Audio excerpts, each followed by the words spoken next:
దానికి తెలంగాణ ముఖ్యమంత్రి రేవంత్ రెడ్డి శంకుస్థాపన చేస్తున్నారు. లైవ్ చూద్దాం.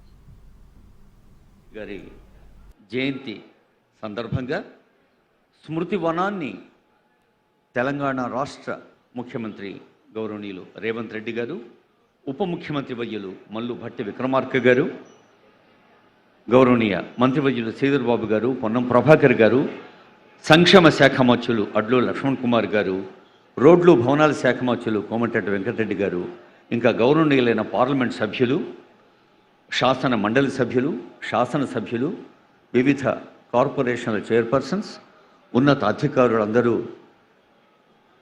తమ గుండెల నిండా నిండి ఉన్న లోకకవి జ్ఞాపకాలను గుర్తు చేసుకుంటూ పుష్పాంజలి ఘటించారు.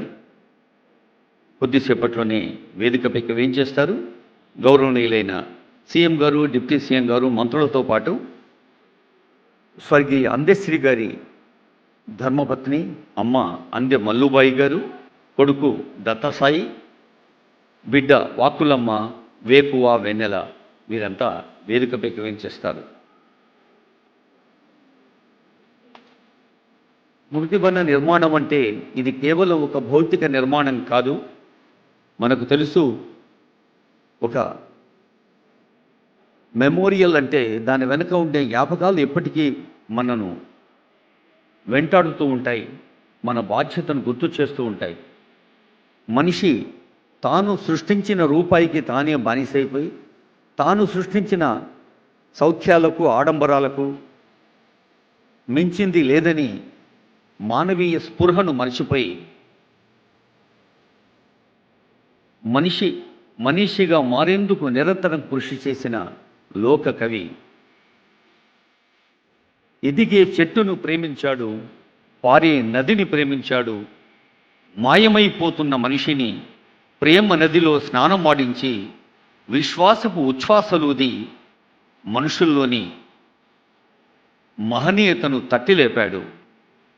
విద్యార్హతలు, విజ్ఞానాలు, సాహిత్యాలు, సంగీతాలు అన్నిటికీ దూరంగా ఉన్న మనిషికి దగ్గరగా ఉన్నవాడే ఒక సజీవ కవిగా ఎప్పటికీ నిలిచిపోతాడు. సుకవి మరణించే ఒక తార గగనమెక్కి అన్నారు గుర్రం జాషువా. అలా నింగిన తారకలాగా మనల్ని చూస్తూ, ఆశీర్వదిస్తూ, మంచిదారిన నడవమని ప్రేరేపిస్తూ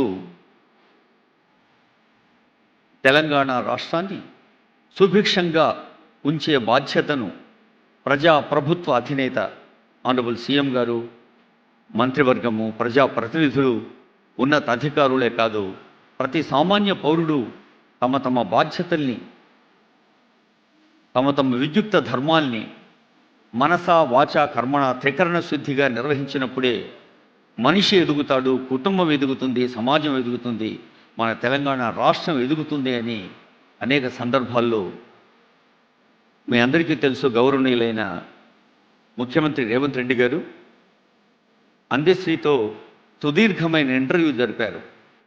ఆ సందర్భంలో మరి ఎన్నో చారిత్రక అంశాల్ని, మానవీయ స్పృహకు సంబంధించిన విషయాల్ని, తెలంగాణ పునర్నిర్మాణంలో తెలంగాణ పౌరుల బాధ్యతను సైతం ఇద్దరు కలిసి ముచ్చటించిన సందర్భాలు మనకు తెలుసు.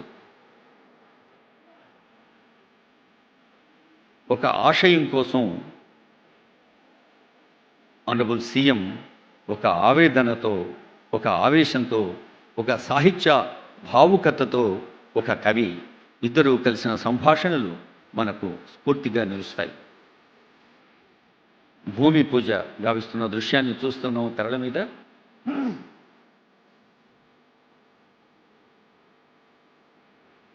లోక కవి అన్న పేరు ఎందుకు వచ్చిందంటే, అందెశ్రీ కేవలం